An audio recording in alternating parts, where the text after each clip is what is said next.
In this episode of Travelogue, we'll take you to Greece, the cradle of Western civilization.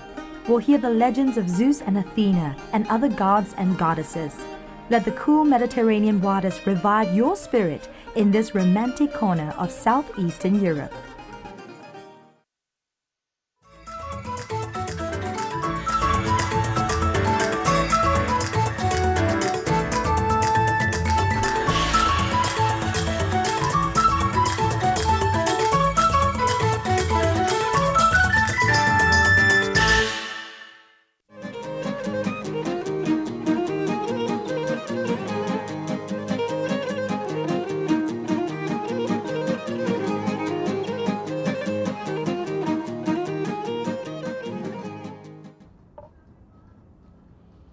People call it the cradle of Western civilization.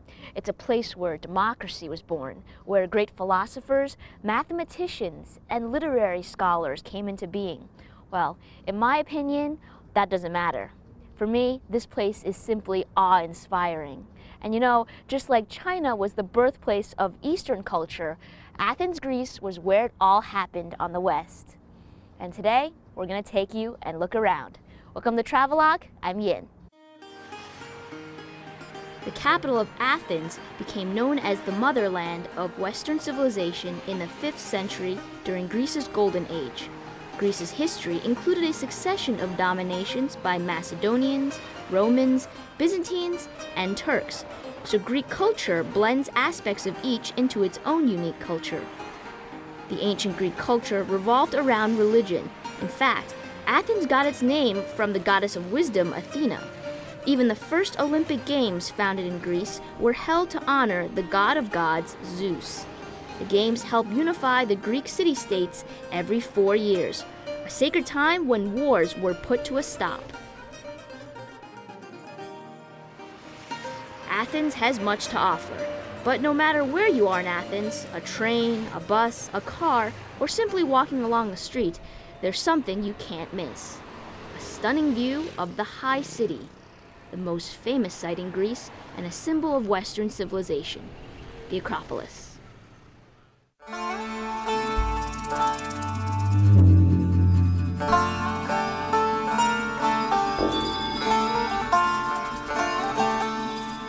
Speak of Greece, and the Acropolis and Parthenon will come to everyone's mind.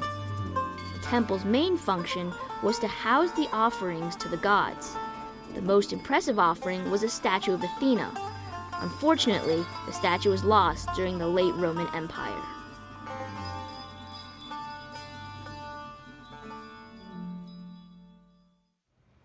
Wow. Here we have the symbol of Western civilization, known for its history and also for its beauty, almost just as beautiful as the goddess it worshipped, Athena. That's built around the 5th century BC. And you see, besides just the history behind it all, you also know it for its architectural structure, the uniqueness of it. If you look at the sides, you see the pillars actually aren't straight, they're built in like that. And they curve around the front. And that's because, sort of like an optical illusion, it sort of emphasizes the beauty and the light and the shadows.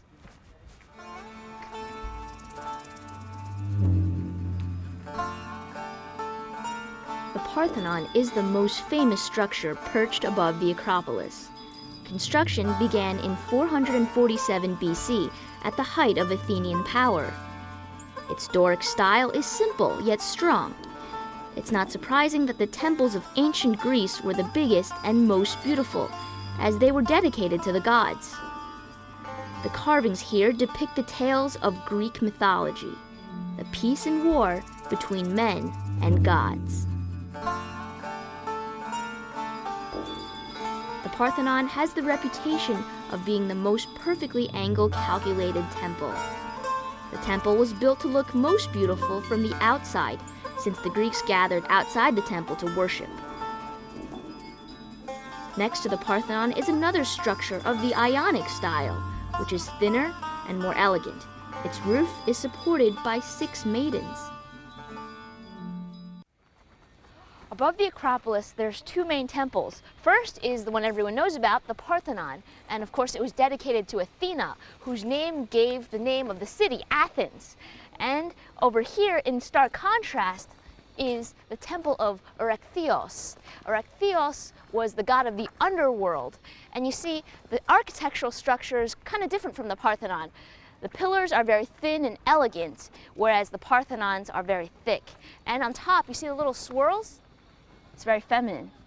Can you imagine? A long, long time ago, these structures were dark red, they were dark blue, vast array of colors. Today, we have this. Although most of us know the structure as being pure white, the Parthenon and Erechtheion were at least partly painted in the past. Some people believe that the upper parts were painted with bright colors so that the sculptures would stand out in greater relief when seen from below. This color has faded with time and leaves us with what we have today.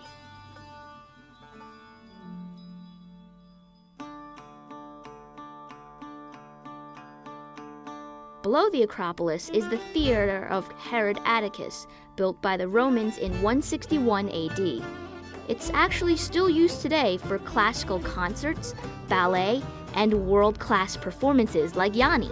It preserves the original feel of ancient Greek theaters, but is equipped to support today's grand performances. Further is the Theater of Dionysius, the first stone theater. Ladies and gentlemen, welcome to the show. This is the oldest Greek theater, and there's a capacity for about 14,000 people, although at the time there were only 3,000 or 4,000 Athenians. That proves that many people came from other city-states to watch the plays, which were free. All the tickets were paid for by the richest Athenian in the area.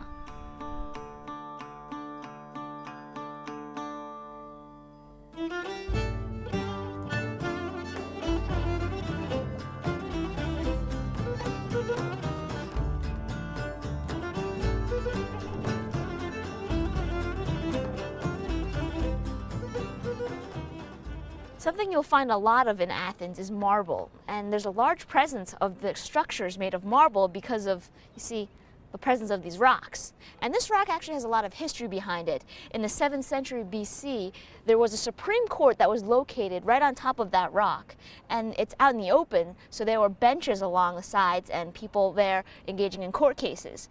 I guess a sign of democracy. And this rock here also serves as a natural barrier. There's one rock here, over here, that little hill, and then finally, the rock over there.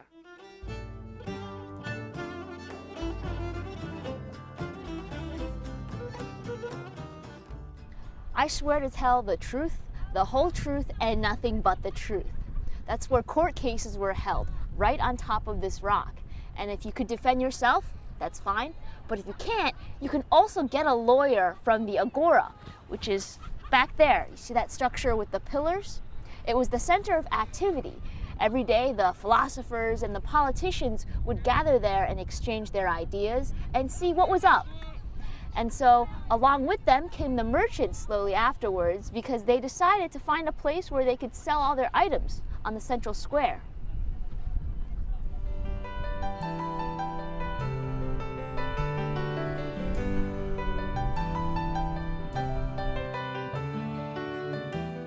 Agora means place of gathering in Greek. The Agora of Athens was the birthplace of ancient Greek democracy and served as a commercial, political, religious, and cultural center. It was usually large, rectangular in shape, surrounded by buildings, statues of athletes and gods and politicians. And today's landscape shows little trace of its past splendor. Today's Agora exudes a serenity, like that of after the rocks have been shaped smooth by the passage of time.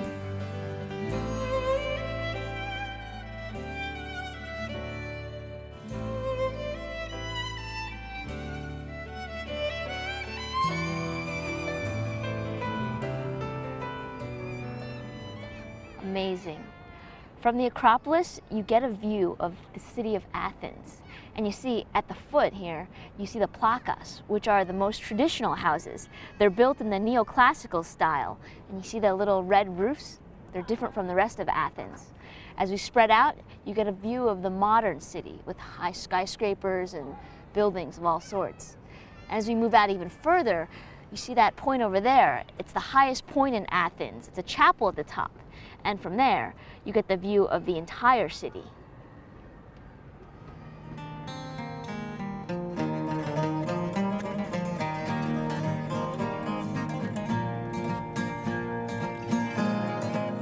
Mount Lycopettos, or the Hill of Wolves literally, provides the best view of Athens. There is nothing like sitting above the mountain on a sunny day, looking down at the magical Greek scenery.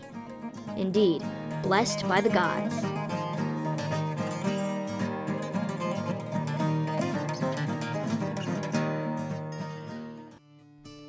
Another good thing to do is to check out the Plaka neighborhood. Some buildings are old mansions, well preserved, and others worn down by time. This is a view of the old neighborhood here in Athens. Mixed with these old buildings are the lavish department stores and boutique shops, restaurants, and traditional taverns. Also, you can find some local artists. And of course, the local delicacies.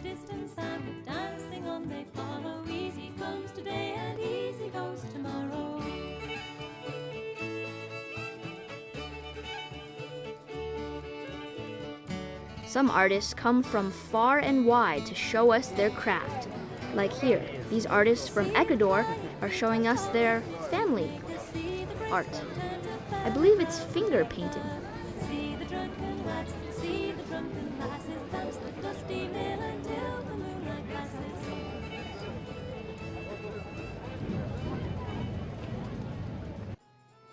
Amongst local streets, you can find a big melting pot of flavor. Athens is a friendly city, enlivened by busy outdoor cafes and a laid-back spirit. If you want to experience the lifestyle, you'll come to understand that this is a busy, yet calm, eccentric European city. You know, Greeks love food, and so do I. Traditional Greek cooking grew out of the cooking of rural people who weren't well off, but wealthy in creativity. Traditional dishes include a variety of rich foods, like this Greek hamburger. Yes. Is this lamb or beef? Lamb, beef, lamb kebab. Just a minute. This is the beef. Enjoy. Lamb Enjoy. The Greek hamburger is souvlaki, but the other items I'm not even going to try to pronounce. You see, in this famous restaurant or tavern,